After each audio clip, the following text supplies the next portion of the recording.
मैं अपनी बातचीत आज की शुरू हो ना, उससे पहले जितने आपके के9 मीडिया के दर्शक साथी हैं उन तक सबसे पहले तो मैं एक बार राम राम कर दूं। और मैं इस निवेदन के साथ शुरुआत करूंगा, जितने हमारे भाई, चाचा, ताऊ, हमारी मातृशक्ति, हमारी बहनें, हमारे युवा साथी इस वीडियो को देख रहे हों, कि अगर आपके परिवार में आपके आसपास कोई बच्चा मासूम शर्मा को अगर अपना हीरो और आदर्श मानता हो, या उस तरह के किसी भी छपरी और वाहियात गायक को अपना आदर्श मानता हो, तो भाई निवेदन है, रिक्वेस्ट है कि अपने उस बच्चे के ऊपर ध्यान दें, उसको उस ट्रैक से वापस लेकर आए। वो बहुत गलत रास्ते में वो मासूम शर्मा के पास ठीक उस यार आड़ी बन रही है कि नेम फेम पैसा कितना ही चला गया हो, अंदर से तू खोखला आदमी है, तेरी प्रॉपर परवरिश नहीं हुई है, और वो खामियाजा तेरे परिवार तो इस बात से खुश है कि तूने खूब पैसा कमा के दे दिया, उनकी तो आंखें न्यू में चल रही हैं, तेरे इर्द गिर्द रहने वालों को कुछ खान पीने मिल जाता होगा, लेकिन ये तेरी ये जो ओछी और छपरी हरकत है ना, इसका जो खामियाजा है हमारे समाज को भुगतना है। काले रंग की थार और काले रंग की स्कॉर्पियो आती है तो भाई 200 मीटर दूर से देख अपना बराबर में खड़े हो जाओ, उनको जाने दो भाई, वे चलते फिरते यमराज हैं।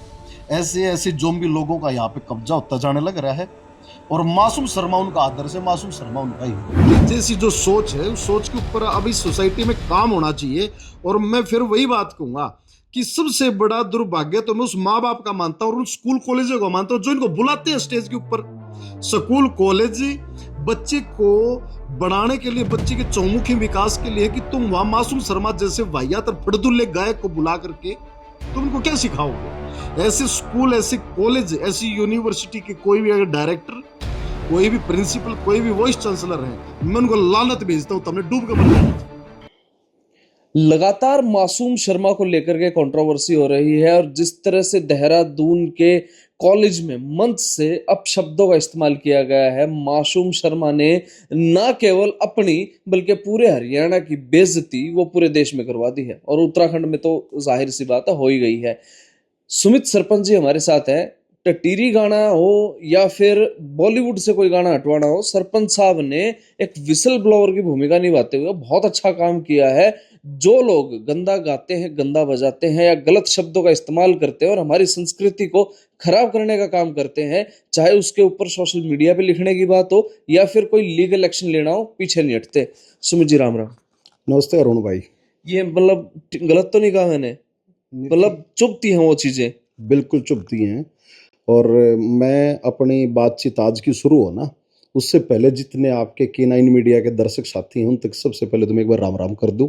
और मैं इस निवेदन के साथ शुरुआत करूंगा, जितने हमारे भाई, चाचा, ताऊ, हमारी मातृशक्ति, हमारी बहनें, हमारे युवा साथी इस वीडियो को देख रहे हों, कि अगर आपके परिवार में आपके आसपास कोई बच्चा मासूम शर्मा को अगर अपना हीरो और आदर्श मानता हो, या उस तरह के किसी भी छपरी और वाहियात गायक को अपना आदर्श मानता हो, तो भाई निवेदन है, रिक्वेस्ट है कि अपने उस बच्चे के ऊपर ध्यान दें, उसको उस ट्रैक से वापस लेकर आए। वो बहुत गलत रास्ते के ऊपर है। क्या बात है! ये तो मतलब आपने वो बात कह दी कि भाई तू तो गाए जा, कोई दिक्कत ना है, मैं तो उन्हें टोंस उतना ले आया है। बिल्कुल, आज सबसे बड़ी दिक्कत हरियाणा में ये हो रही है कि उस आदमी के सपोर्टर भी उसके जितने ही छपरी और वाहियात लोग इकट्ठा हो रखे हैं। कहीं ना कहीं और दिमाग पूरा पे अपना पूरा हरियाणा अगर आप देखोगे ना, 3 दिन पहले की खबर थी अखबार में, एक साल में मेरे ख्याल से 380 या 88 कितने, लेकिन आंकड़ा मेरे को याद है, लगभग इतना ही था, एग्जैक्ट फिगर मेरे को याद नहीं है,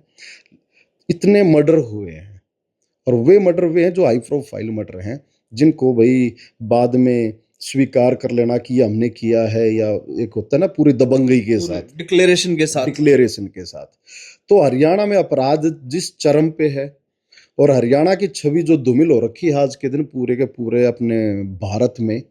इवन जिस देहरादून का, उत्तराखंड का जिक्र है, वहां ऋषिकेश में जब हमारे हरियाणा के टूरिस्ट जाते हैं उनके साथ क्या बर्ताव होता है, तो जो इमेज जो बना रखी थी उस इमेज को और ज्यादा बूम देने का काम करने लग रहा है यो।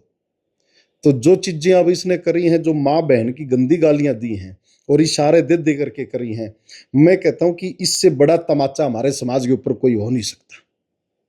और हमारे बुजुर्ग के अगर ते कहावत थी हमारे कि जिसकी उतर गई लोई उसका क्या कर लेगा कोई। इसकी तो लोई उतर रही है भाई। और मैं कल लिख कर डाला भी था इस बात के ऊपर कि धरती की कोई ताकत इस आदमी को सुधार नहीं सकती। और इसके आगे पाछे कोई, मेरे ख्याल से अगर कोई छोटा बड़ा होगा भी तो वे प्राउड फील करनिया है। वो आज हर इससे जुड़ा हुआ है आदमी इसके स्टारडम की को फील और उसको एंजॉय कर रहा है। वो ये देख ही नहीं रहे कि इस आदमी यो खुद भी गलत ट्रैक पे है और यो अपने साथ जिस भीड़ को जॉम्बी बनाकर एक गलत ट्रैक पे लेके जाने लग रहा है, सोसाइटी के लिए बहुत घातक घातक है। मतलब आप वहां पे एक कॉलेज का माहौल था, किसी भी शिक्षा के मंदिर में क्या इस तरह की लैंग्वेज, मतलब मंच से। और दूसरी एक और चीज थी उसमें, वो कह रहे कि कोई बदमाश आंडा था। अरे भैया आप आम आदमी हो क्या? बदमाश हांडा था तो बदमाश हांडा था तो इतना इनसिक्योर क्यों रहा है? अगर तू इतना मर्द बना, इतना धाकड़ बना है, अगर तू इतना रफ एंड टफ और इतना तो बाहुबली बनता है तो इतना इनसिक्योर क्यों हो रहा है? तो अपने साथ सिक्योरिटी भी रखता है हरियाणा पुलिस की, और स्टेज के ऊपर ही तू वहां के मुख्यमंत्री के साथ तू जप्पियां पाता है। तो इस पब्लिक को टूल की तरह इस्तेमाल क्यों कर रहा है? वहां गालियां इनको क्यों सुनाने लग रहा है? वहां उस स्टेज के नीचे लड़कियां भी थी और सारी यंग एज, टीन एज और यंग एज की लड़कियां थी। उन लड़कियों के सामने अगर तू माँ बहन की गालियां देता है तो किसी भी कीमत पे, किसी भी लॉजिक के आधार पे उसको जस्टिफाई नहीं करा जा सकता। अगर कोई बदमाश आने लग रहा था, इसको धमकी देने लग रहा था, तो हमारे देश में थाने, कोर्ट, कचहरी, तहसील सारी चीजें हैं। खुद भी सिक्योरिटी हाँ, खुद भी सिक्योरिटी मिली, तेरे को वहां जाना चाहिए था। और तो ये चीजें डिक्लेयर तो कर दे, चल चंद्र डिक्लेयर कर दी तो वहां लोगों का मनोरंजन करने के लिए गया था कि वहां उनको थापी मार करके उनको माँ बहन की गंदी गालियां सुनाने के लिए गया था। तो मतलब कि अपने हरियाणा को किस ढंग से रिफ्लेक्ट करे जाने लग रहा है। तो इसने तो हरियाणा की मिट्टी को मिला करके रख दिया। और इस तरह के लोगों के ऊपर लगाम लगनी तो चाहिए, लेकिन लगती मेरे को दिख नहीं रही, क्योंकि हरियाणा सरकार में बैठे जो मंत्री हैं उसके बेटे इसके साथ केक काटते हैं और इसी के साथ घूमते फिरते हैं। और ये हमारे हरियाणा का दुर्भाग्य है। और हरियाणा की जो सरकार है, नायब सैनी जी तक मैं एक बात कहना चाहूंगा, आपकी माध्यम से ये बात पहुंचे कि मुख्यमंत्री जी की हरियाणा में जो हालात हो रखे हैं वो किसी से छुपे नहीं हैं, वो ही दुर्भाग्यजनक है।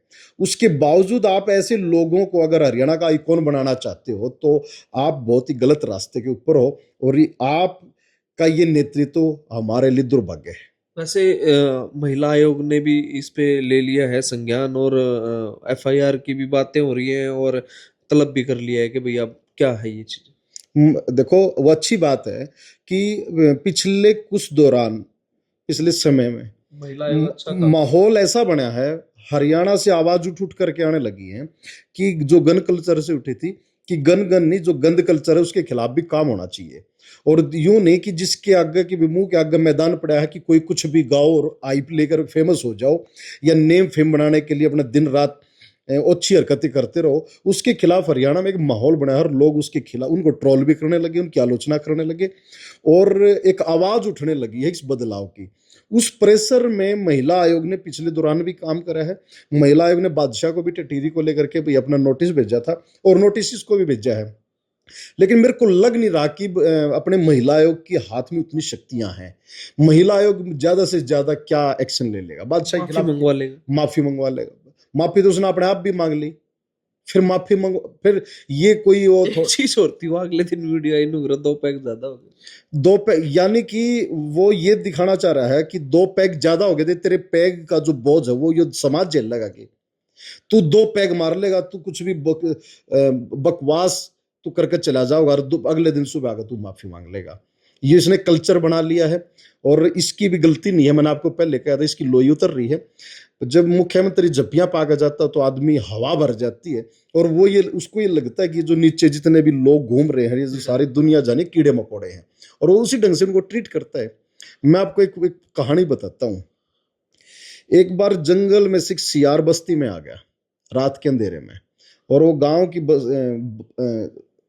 के आउटर में एक धोबी का घर था। तो उसने जो कपड़े में रंग दिया करे ना, तो वह होदी थी, और वो गलती से उस होदी में गिर गया।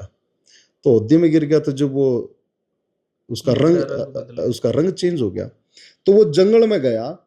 जंगल में गया तो जंगल के जो अपने भाई जानवर थे उन सब ने देखा कि भाई ये तो पहली बार ऐसा जीव देखने में आया जानवर, ये तो कोई अद्भुत है, ये तो कोई अवतार है।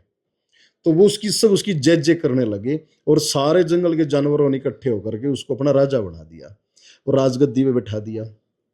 ये राजगद्दी पे बैठा के जब सारे जंगल के जानवर उसके लिए जयकारा बोलने लगे ना, तो उस जो नीचे जो दूसरे सियार थे वे हु करने लगे, हु।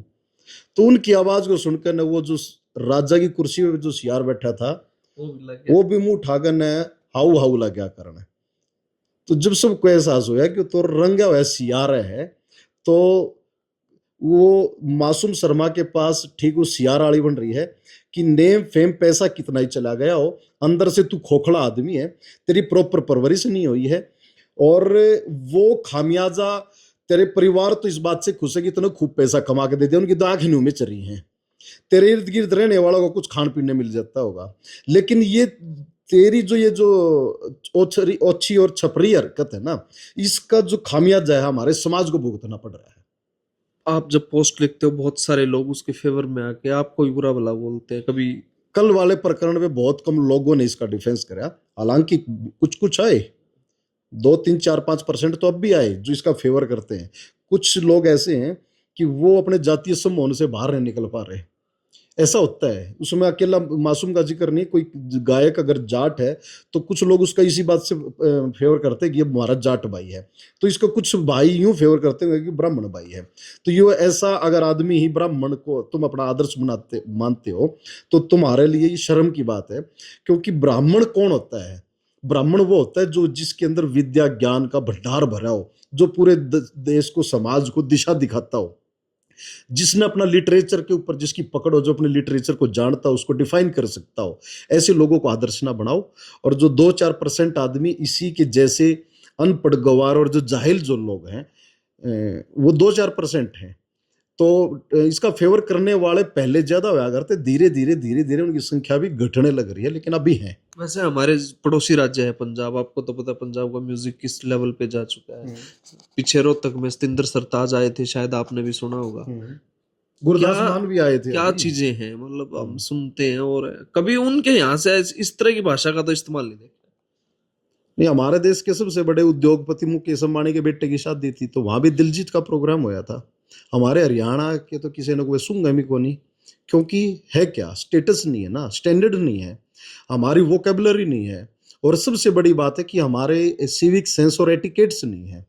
हमारी इनकी बातचीत की सेंस, अगर इनकी भाषा शैली अगर आप देख लोगे तो ये करते क्या, गुंडई छपरई दबंगई पने की फालतू बातें करते हैं। जय बाबा की बोल दिया, और उसके अलावा जो गाना में अगर आप देख लोगे जितने भी गायक हैं, 2-4 को छोड़ दो आप, नहीं तो मोस्टली वो आपको गाड़ियां और आपकी भाई नशा, अफीम और गन, इसके अलावा कुछ आता ही नहीं। घूम फिर के वही चीजें हैं, शब्द आगे पीछे कर दे हुए हैं। मार देंगे मर जाएंगे, मार देंगे मर जाएंगे, मार देंगे, और फिर वो मार देंगे मर जाएंगे भी कहाँ है? जब मान लो बदमाश आया था 2 घूंट ज्यादा मारनी पड़ी तो फिर मरण वाली बात किस तरह की?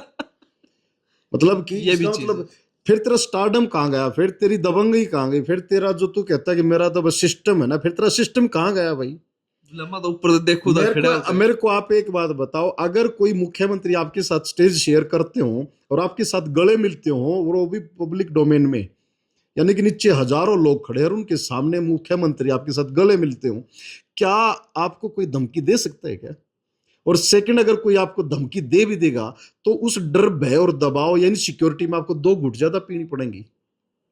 तो इससे पता लगता है कि ये आदमी अंदर से कितना खोखला है, इसका कोई स्टैंड, इसका कंसेप्ट ही क्लियर नहीं है। कह तो तू मर्द ही बन ले, कह तू नामर्द ही बन जाए, इतनी सिक्योरिटी साथ लेके चले है, और पब्लिक को गाली गलौज क्यों सुनाने लग रहा है? और सबसे बड़ी बात, हमारी जो माताएं बहनें हैं तो उनको ऑब्जेक्टिफाई क्यों करने लग रहा है? ये जो गाली उसने जो दी है ना, उसकी माँ की, इस तरह का जो इशारा कर रहा है, जिसने धमकी दे रही उसका पुंजड़ पाड़ ले तू। माँ की गाली और बहन की गाली देना, तेरे घर में माँ नहीं है, अब तेरे घर में तेरी बहन नहीं है, कोई उनको ये गालियां दे, और जो यूथ क्या सीखेगा तेरे से? इस तरह की गालियां सीखेगा। वो जेल में जाना, जेल से बाहर आना, खटोला जेल के भीतर, खटोला जेल के बाहर, ये सीखेगा कि भाई खरबूजे सी जवानी हो रही पटने, ये चीजें सीखेगा क्या? क्या सिखाने लग रहा है तू? तने सारे जोम्बी बना दिए तुमने, 3rd क्लास लोग हो तुम, 1000 बार बड़े प्यार से समझा लिए, मानते किसी की हो नहीं, खुद अंदर से तुम खोखले हो, दूसरे की तुम मान लो, लेकिन नहीं, ये अंधे हो गए हैं, एक तो पैसा कमाने के चक्कर में अनाप शनाप दुनिया जान का नशा करते हैं। खुद उसने एडमिट करा ना कि 2 घूंट ज्यादा मार ली थी। घूंट अगर नहीं मारा दिन रात ने नींद नहीं आवे। इतना एडिक्शन इतने एक्सट्रीम लेवल पे जा चुके हैं इन लोगों का। और घूट घूट की तो बता दी, जो तू सूखे नशे करे हुआ भी बता दी होती। फिर इनका सारा टेस्ट होना चाहिए। टेस्ट नहीं, मैं तो बल्कि एक बात और कहूं कि बैन इनके गाने हुए थे, गाने गाने नहीं, इनको भी बैन करना चाहिए। इनको भी करना चाहिए, और जो इन जैसी सोच रख रहे हैं उनको इनके जैसी जो सोच है उस सोच के ऊपर अब इस सोसाइटी में काम होना चाहिए। और मैं फिर वही बात कहूंगा कि सबसे बड़ा दुर्भाग्य तो मैं उस माँ बाप का मानता हूं और उन स्कूल कॉलेजों का मानता हूं जो इनको बुलाते हैं स्टेज के ऊपर। स्कूल कॉलेज बच्चे को बढ़ाने के लिए, बच्चे के चौमुखी विकास के लिए, कि तुम वहां मासूम शर्मा जैसे वाहियात और फड़दुल्ले गायक को बुला करके तुम उनको क्या सिखाओगे? ऐसे स्कूल, ऐसे कॉलेज, ऐसी यूनिवर्सिटी के कोई भी अगर डायरेक्टर, कोई भी प्रिंसिपल, कोई भी वाइस चांसलर है, मैं उनको लानत भेजता हूं। तुमने डूब के मर जाना चाहिए। तुम यही नहीं तय कर पा रहे हो, तारे को आज तक यही सेंस नहीं है कि कैसा आर्टिस्ट थारी यूनिवर्सिटी के या कॉलेज के स्टेज के ऊपर होना चाहिए। लेकिन बड़ी बात है, देखो उत्तराखंड के जो एबीवीपी स्टूडेंट संगठन है वो प्रोटेस्ट कर रहे हैं। एफआईआर दर्ज हुई है, उत्तराखंड पुलिस ने भी एफआईआर कर ली है और वो कह रहे हैं कि हम इस पूरे मामले को देखते हैं। ये पता है क्या है? ये उसका दबाव है। ये जब एक चीजें बड़े उस पे है ना, वायरल हो जाती है ना, उसका दबाव है। प्रोटेस्ट इसके वहां जाने से पहले करना चाहिए था। और वो जो उत्तराखंड में जो एबीपीवीपी संगठन जो आपने बताया, एबीवीपी या और जो दूसरे कोई संगठन उसके खिलाफ कार्रवाई की बात कर रहे हैं, वो कार्रवाई इसके इस मूर्ख के खिलाफ को नहीं, वो हरियाणा के खिलाफ है। छवि हरियाणा की धूमिल हुई है। आप देख लेना उत्तराखंड में अब गर्मियां आएंगी, छुट्टियां होंगी, हमारे हरियाणा के लोग जो घूमने के लिए, क्योंकि अपने नजदीक तो हिमाचल और उत्तराखंड ही है, जितने लोग उस तरफ घूमने जाएंगे उनके साथ सबसे ज्यादा बदतमीजियां होंगी। और हरिद्वार में, ऋषिकेश में तो इतने केस हैं, आप गिनती नहीं, मतलब कि गिनते गिनते थक जाओगे। रोज ऑनलाइन, और वो हमारी इमेज ही इतनी खराब होगी हमारे लोगों की। हमें हरियाणा और वाले चाहिए हमारे नहीं। हमारे लोगों की जो टॉकिंग सेंस है, और हमारे लोग जो प्रॉपर दूसरों के साथ बिहेव ठीक नहीं करते या मिसबिहेव करते हैं, वो कहां से सीखते हैं? वो इस मासूम जैसे आदर्श को ही तो फॉलो करके सीखते हैं। और यही चीजें हमारे बच्चों के अंदर आ गई। छोटे छोटे बच्चे घर में थापे मार के जय बाबा की करते घूमे हैं। उनकी सोच है ना, उनकी सोच इनोवेटिव सोच है ही नहीं। शर्म आने लगी। आएगी क्यों नहीं? इससे इससे ज्यादा घातक इसके परिणाम आने वाले हैं। और इसके दूरगामी परिणाम जो आएंगे ना, वो तो आगे आएंगे ना। अब छोटे छोटे बच्चे को पूछो ना क्या बनेगा, गैंगस्टर या फाइनेंसर? बिल्कुल बिल्कुल ऐसा ही है। और छोटे छोटे बच्चों के अंदर ये ऐसा है कि आप 10-12 साल से शुरू हो जाओ, उनके दिमाग में ये है कि मैं मार दूर काट दूं, मार दूर काट दूं। और उसका हम नतीजा, उसका हम भुगतने भी लग रहे हैं। हमारी सोसाइटी में इतने ज्यादा एक्सट्रीम लेवल पे झगड़े होते हैं, स्कूल कॉलेजों में होते हैं, बच्चे पढ़ाई कम करते हैं, गैंगस्टरबाजी ज्यादा करते हैं। हमारे गांव देहात का बच्चा थोड़ा सा ऊपर होते ही तो उसको आईफोन चाहिए, जैसे ही उसको थोड़ा सा और ऊपर होती उसको बुलेट चाहिए, थोड़ा सा फिर उसके नेक्स्ट उसको थार चाहिए, फिर उसको स्कॉर्पियो चाहिए, फिर उसको फॉर्च्यूनर चाहिए। ये चीजें कहां से आ गई? कमाना खाना नहीं सीखा, स्किल नहीं, हाथ स्किल नहीं है, स्किल्ड नहीं बनेंगे। लेकिन बस ये है कि हमारे को तो टॉर चाहिए, स्वैग चाहिए, फुकरापंथी चाहिए। डिगल में जो मर्डर होया है वह स्कॉर्पियो किराए पे आ रखी थी। किराए पे थार और स्कॉर्पियो देने का प्रचलन बना हुआ है डेली बेसिस पे। यानी कि 5,000 रुपए जमा करा जाओ और एक पूरे दिन के लिए आप स्कॉर्पियो किराए पे लेके चले जाओ। बच्चे स्कूल कॉलेजों में ना अगर अपना जन्मदिन सेलिब्रेट करते हैं तो वो 5,000 रुपए में स्कॉर्पियो लेके आते हैं, पूरा दिन रील बनाते हैं, पूरा दिन गेड़ी मारे हैं। ये कल्चर आ गया हमारे यहाँ पे। और उन रील में आप अगर उठा के देखोगे तो ज्यादातर रील जो अपने इंस्टाग्राम या फेसबुक या कहीं भी उस पर डालते हैं, अपने किसी भी हैंडल पे, अकाउंट पे, तो उसकी बैकग्राउंड में जो म्यूजिक या जो गीत लगा होता है वो मासूम शर्मा का लगा होता है। हमारे वाले तो नो बर्बाद होने लग रहे हैं, लेकिन फॉरेन में जो जेंजीज की बात हो रही है ना, अभी एक हाल ही में एक रिसर्च आई थी, वो लोग हेल्थ कॉन्शियस हो गए हैं, मेडिटेशन करने लगे हैं, और मतलब किसी किसी टाइम पे स्पिरिचुअल जैसे भजन मंडली या इस तरह की है, मतलब क्लब और पार्टी से मुंह मोड़ के वो बैक टू सोसाइटी में ध्यान देने लगे हैं। देखो वो आदमी जितनी फॉरेन कंट्री जिनका जिक्र है ना, उन लोगों की नजर में हम कीड़े मकोड़े हैं, उन लोगों की नजर में हम जोम्बी हैं। वे लोग अपने देश में हमारे लोगों को घुसने नहीं देते। अमेरिका जैसे देश अपॉइंटमेंट भी आपको एम्बेसी से मेरे ख्याल से 21 साल की वेटिंग की मिलती है, और 1 साल के बाद आप 25, 30, 35 हजार रुपये खर्च भी कर देते हो, फीस भी आपसे ले लेते हैं, और 1 मिनट में आपका पासपोर्ट उठा के वापस फेंक देते हैं। मेरे ख्याल से 100 आदमी उनकी खिड़की पे विंडो पे जाते होंगे तो वो 5 का नहीं लगाते, 95 का तो रिजेक्ट कर देते हैं। ये हमारी इमेज बनी हुई है ग्लोबल लेवल पे। और और वो बताने की क्या जरूरत है, जब हमारे बच्चों को अपनी जमीनें बेच के, अपनी माँ के गहने बेच के, उनकी जो पूरे जीवन की जमा पूंजी को एफडी तुड़वा करके, और जब वो डोंकी मार मार के बाहर विदेशों में जाना पड़े, तो इससे ज्यादा और हमारे लिए भाई क्या मतलब बताने की जरूरत है जावा। सीधी बात यह है, वीजा ऑफिस फोटो होंगे भाई तो डोंकी तो भेज देगा। उसने वो नहीं देखा है कि भाई एजुकेशन वाला है, ढंग से जो एजुकेशन का वीजा लगवाते हो स्टडी के लिए भेजते हो। अगर आप में हुनर होगा, अगर आप पढ़े लिखे होगे, अगर आप लायक होगे, तो अपने आप ही नहीं बुला लेंगे। आप अपना रिज्यूम वगैरह या अपना आपका जो बायोडाटा, या आपके अंदर क्या स्किल है, या आपके अंदर क्या हुनर है, आप अगर ऑनलाइन अपलोड करोगे तो लोग अपने आप ही बुला लेते हैं, आपके पास लेटर भेज देते हैं, इनविटेशन लेटर। लेकिन वो तो है ही नहीं ना, उस लेवल तक तो जाना ही नहीं ना। अब स्कूलों में भी अगर आप जाके देखोगे तो स्किल बेस्ड पढ़ाई तो हमारे यहाँ पे है ही नहीं। 10वीं 12वीं तक तो वो पढ़ाते हैं जो केवल फॉर्मेलिटी के लिए, कि इसकी क्लास का स्टैंडर्ड पास कर दो, धक्का दो और फीस ले लो। हमारे स्कूल भी ज्यादातर क्या होगी कि फीस कलेक्शन करने का अड्डा बन गए हैं। और वहां अगर आप जाके देखोगे 8वीं 9वीं 10वीं 11वीं 12वीं के बच्चे, अगर आपके उनके साथ किसी इंटरेक्शन प्रोग्राम में चले जाओ, पहले झटके में हुटिंग शुरू कर देते हैं। पेशेंस नाम की चीज नहीं है। रोड के ऊपर चले जाओ, और मैं तो एक रिक्वेस्ट और भी करूंगा कि अपना अप्पा बचाओ।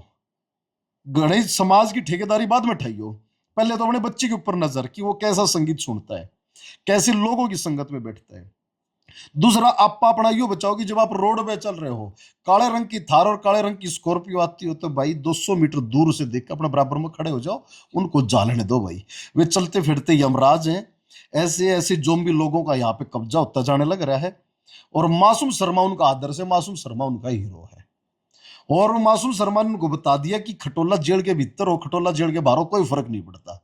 उसने उसका डर भय निकाल दिया। उनके लिए रोजमर्रा की बात है कि भाई हम तो ना जेड़ा में पड़े रहो, हमारे जेड़ा में तो आगे, जेड़ा में तो चले गए। तो कुल मिलाकर के ये जो लोग है ना, ये जो हमारा हरियाणवी जो कल्चर है ना, खासकर ये गायकी वाला, इसने हमारे हरियाणा का भट्ठा बैठा दिया। हमारे यूथ को गुमराह करके कैसे ट्रैक पे ले जाके छोड़ दिया। मेरे को लगता नहीं कि हम उनको वापस लेके आ पाएंगे। बहुत दुखद है। बहुत लंबी बातचीत हो गई है। मतलब देखिए, शर्म आती है अगर आप हरियाणा से बाहर जाएंगे। अब हम कहते थे वी आर प्राउड हरियाणवी, मतलब गर्व से कहते थे हम हरियाणवी, लेकिन अब लगता है ऐसा कि मेरे ख्याल में ऋषिकेश उत्तराखंड जाओगे ना पा वो HR नंबर पे कि मैं वो करना पड़ेगा भाई, कदे बेरा फट जा। वहां का जिक्र नहीं भाई, हर जगह होगा। नहीं राजस्थान में जो सालासर बालाजी, वहां जो है पंगा, हिसार वाले जो परिवार पीट के उन्होंने भगाया वहां से, कहीं चले जाओ हरियाणा वाला के साथ हर जगह बदसलूकी बदतमीजियां होती हैं। और आप चले जाकर के देख लो, और जो जाते हो फेस भी करते होंगे, और जो HR नंबर देखती है आपके साथ क्या भी होता है बाहर जाकर, चलान कट जाए, चलान कट जाते हैं, पुलिस रोक ले वो है। तो पुलिस का पहले झटके और का काम है। काली स्कॉर्पियो थार थी कि तो वो मेरे ख्याल में जो DGP आए थे ना, अच्छा, उन्होंने ठीक कहा एक था। और मैं आपको बात बताऊंगा अरुण भाई, जो लोग आपको मासूम शर्मा का फेवर करते मिलेंगे ना, वो आपको नोट कर लेना, वो आपको काली थार और काली स्कॉर्पियो का भी फेवर करते मिलेंगे। ये सेम फ्रीक्वेंसी की बात है। Same frequency. हाँ तो दोस्तों, आप तय कर लो क्या सुनना है, क्या नहीं सुनना है। क्या आप भी इस विकृत सोच के भागी बनेंगे? इस वीडियो में बहुत सारे कमेंट करेंगे, और उन कमेंट वालों को आपने जवाब देना है कि हम कौन सी सोच वाले हैं, कौन से हरियाणवी हैं, और क्या हमारी शिक्षा है, क्या हमारी सोच है। ये हमारी कभी सोच नहीं थी कि हम दूसरा पर गाड़ी चढ़ावा, दारू पी कर खुलेआम उड़दंग करा, चलान कटवावा। बहुत बुरा हो गया है। सुधार लो, अपनी हरियाणवी संस्कृति ने बचा लो।